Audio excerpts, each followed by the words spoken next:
Hello, everyone. My name is Jason Crow. Jason is Jason, like the monster lag, September, October, November in the calendar. Blow your mind on that. And it's Crow, like the bird, similar to Jill Sound, perhaps. But my family is actually from Saskatchewan, my father's side at least. And some of you might recognize me, either through work or board games or improv comedy. Or it's because I've been dealing with generic WMS for most of my life. And that's generic white male syndrome for anyone who doesn't have a fancy medical degree. And that means growing up, a lot of my friends in school would always come back from sports trips or tournaments and talk about all the Jasons that they met at other schools, which really was just lanky white boys with hair down in their eyes. There were a lot. Every trip was honestly like, oh, we found another Jason. And it also means that when strangers meet me, sometimes they think they know my name. I've had people just come up and be like, hi, Justin. It's Jason. And if it's not, they really want to describe just how similar I sound, or even how similar I look to someone that they know from their past, or an old neighbor that they used to have. And I just have to like smile and nod and like, yeah, that's strange. Or they might just start a conversation with like, wow, so how tall are you? Yeah, actually, statistically, like, I'm short on my father's side of the family because Saskatchewan's filled with giants, apparently.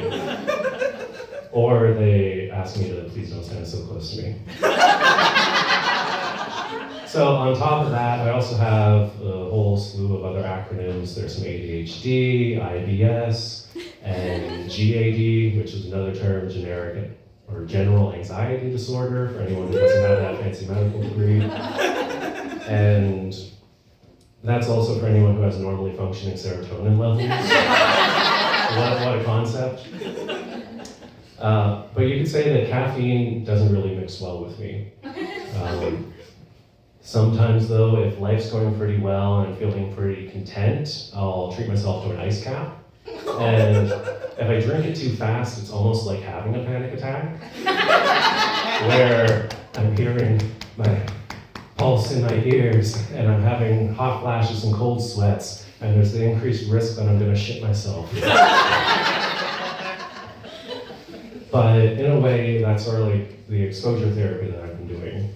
And that's the process of, over the course of months and years, doing things that mildly stress me out and make me feel uncomfortable, with the intention that after so long, those things don't stress me out anymore. But after spending 4 years doing this exposure therapy and really working on myself, it's made me realize I wish I had just a less general anxiety, something more specific. I think I could live a pretty decent life if I was really just disturbed by clowns. I know it's a real fear, it's not a laughing matter, but I could live a pretty clown-free lifestyle. I don't get a lot of that in my day-to-day. Or I know some people, like spiders is a big thing for them, and that's something that I could expose myself to. That's a bad way of saying it, but like there's a spider in the room somewhere. You just have to be comfortable with the spider nearby, or the other end is you just squash that fear. The other one I was thinking of, like a fear of heights, that's a common thing people have, and some people don't even realize they have it until it's too late. But as a fear of heights go, I think I could have like a step-by-step process to actually get over that fear. And I also used to have a fear of speaking up for myself. Maybe being the youngest kid in the family, who knows? But the fear that people wouldn't like what I have to say, or they're going to judge me by the way I say things. And then I grew up listening to adults. And oh boy, did they full-heartedly say some dumb shit. And it made me realize that just communication is real hard, you know? Like, humans have evolved for how many thousands of years, and we have hundreds of different ways that you communicate. And that just means there's so many ways that you can miscommunicate. So a quick poll, somebody sends you a message and you send back, maybe you're making a plan, and they send back the generic like thumbs up emoji or like the Facebook react. How many of you think that means, yeah, whatever, fuck you?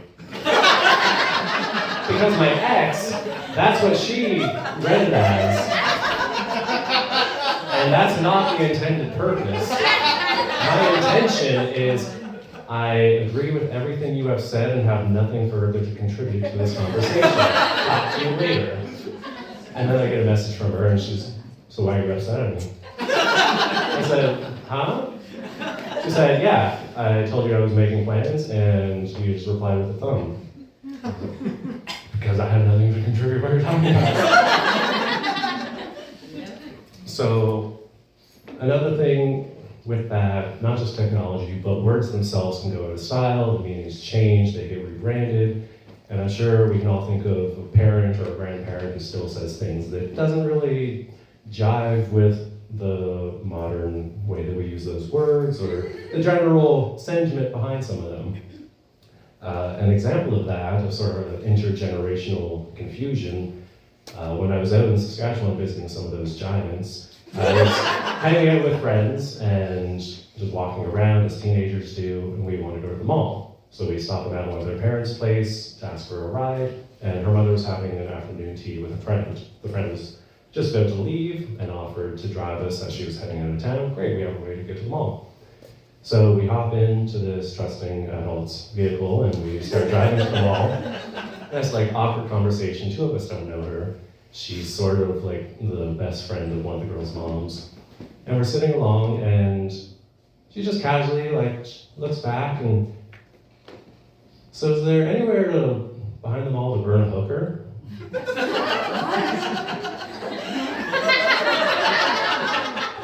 And I realize I'm very far away from home right now.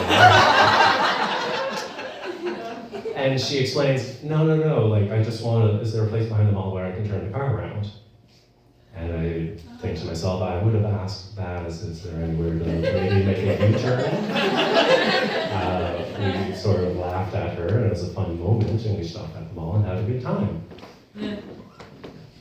But on the topic of disposing of the body, I recently had to explain some of the contents in my trunk when I was helping some friends move. And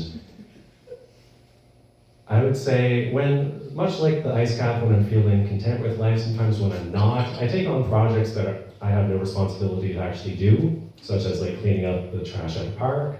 So I walk around, I feed the birds, I feed the squirrels, I see some trash, I pick up some garbage bags and some gloves, and I clean up the park. Or when at my old apartment, no one was cleaning out all the leaves and the trash and the sticks from the edge of the parking lot, so I bought a shovel and went and dug that up in an afternoon and put the shovel back in the trunk. Or if I go tubing with some friends, I have a RAV4, so I just tie the tubes to the top of the car, and away we go, and put the rest of the rope in the trunk. So I have an armload of chairs helping my friends move, and I unlock the trunk, and the trunk opens, and there's a used shovel and some rope, and there's a bunch of garbage bags spilled out over the place, and some disposable gloves as well. And just have a little moment like, huh, yeah, this does look like a serial killer. So whether it's digitally or verbally or just physically, communication is really hard, and the internet can be a great tool to work around that. You can teach yourself what words are out of style, you can find out things like pronouns, and find ways to teach ourselves and to better ourselves to make a more inclusive and compassionate world around us. But one thing I've learned between watching fail videos and pictures of cats on the internet, the lady driving us to the mall that day should have asked us, Is there anywhere around here to burn a sex worker? Thank you.